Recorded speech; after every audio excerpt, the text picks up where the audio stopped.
Bonjour à tous et bienvenue dans le garage RC de Xavier. Alors, aujourd'hui, désolé sur mon mot pas trop. Alors aujourd'hui, j'ai commencé à démonter une Kyosho, une P9 Teki 3 d'un de mes potes. Mais il a roulé avec l'année passée, oui. Et puis depuis, il n'a pas fait grand chose dessus. Il m'a demandé si je pouvais regarder pour lui faire une petite révision. Car en fait, cette buggy, elle a roulé un peu dans l'eau. Et oui, elle a roulé un peu dans l'eau. En plus de ça, il y a le cardan qui s'est décroché. Là, éventuellement, on peut voir les taches de rouille. J'ai commencé à démonter, j'ai un peu galéré. Un petit conseil, quand vous démontez une buggy et puis que vous n'avez jamais fait ça, il y a deux solutions. La première, c'est d'avoir la notice avec vous. Et si vous ne l'avez pas, c'est de la télécharger sur Internet. Sur le site de la voiture, ou je pense qu'il y a ces sites qui donnent les notices en PDF. Enfin bref, voilà.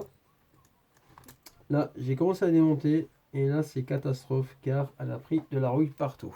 Là, les roulements ont été touchés ici.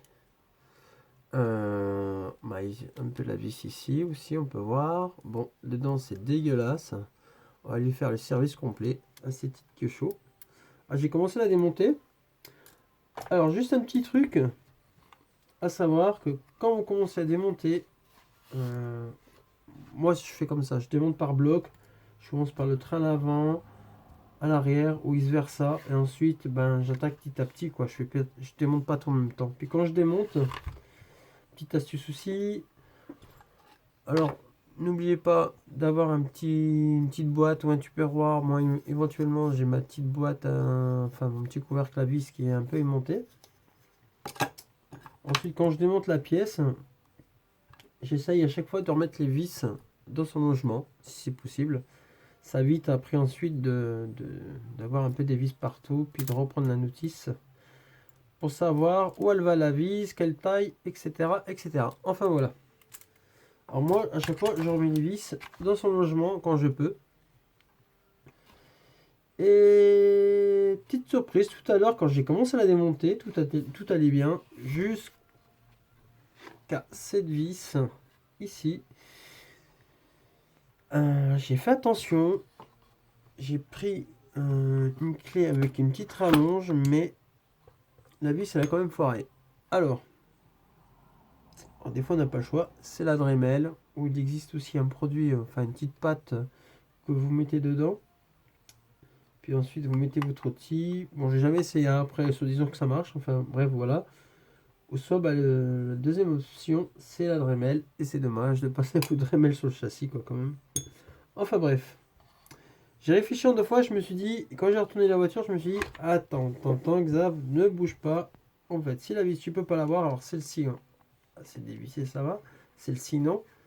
Alors, du coup, essayez de voir si vous pouvez démonter, enlever la pièce en retirant la vis de l'autre côté de la voiture. Ce qui évite de donner un coup de Dremel aussi. Enfin voilà. Bon, ceci dit, bon, l'électronique, je l'ai essayé, elle fonctionne, c'est déjà une bonne chose. On voit des pigmentations de rouille un peu partout. C'est pour ça, quand on roule et puis qu'on a pris un peu la flotte, si vous avez un compresseur, il faut la souffler. Si vous n'avez pas forcément de compresseur, essayez tout au moins de l'essuyer ce que vous pouvez essuyer au maximum et la mettre au sec, mais d'essuyer au maximum la flotte. Et ensuite, bon, moi, ce que je fais, c'est que W40, je la spray un peu là où il y a les parties métalliques, ce qui évite de la voiture qu'elle rouille. Alors, bon, ce qu'il y a, c'est que après, vous allez retrouver des traces un peu du produit qui va se mélanger avec la graisse, mais ça c'est pas grave, vous démontez tout, puis vous nettoyez le plastique après. Et très important, si vous roulez dehors sous la flotte, je vous conseille de l'essuyer assez vite et de mettre du W40. Sinon, vous pouvez changer tous les roulements, comme vous pouvez le voir. Changer tous les roulements, la visserie, etc. etc. Voilà. Mais, voilà. J'ai déjà commandé le kit de roulement complet de la voiture. À savoir, quand vous achetez un kit de roulement sur les sites, logiquement il y a le kit complet de toute la voiture. Je pense qu'on est à entre 16 ou 18 roulements total pour une voiture. Ensuite, les bagues des roulements. Les joints pour les livres parce qu'on va tout changer. Et puis, voir si aussi s'il y a des sunblocks à changer. Sunblock de suspension. Enfin bref, on verra ça tout en détail. On va pas faire... on va pas s'éterniser sur toute la biggie en même temps. On va faire par étapes. Voilà. Là, on voit bien que elle a bien pris la rouille partout. Hein. Sur les visseries, sur les roulements. On a la graisse, la flotte elle a dû rentrer parce que voilà quoi. Ça fait comme un joint de culasse, on va dire. C'est dégueulasse. Mais Xavier RC va s'occuper de la voiture de son pote. Et on va régler tout ça.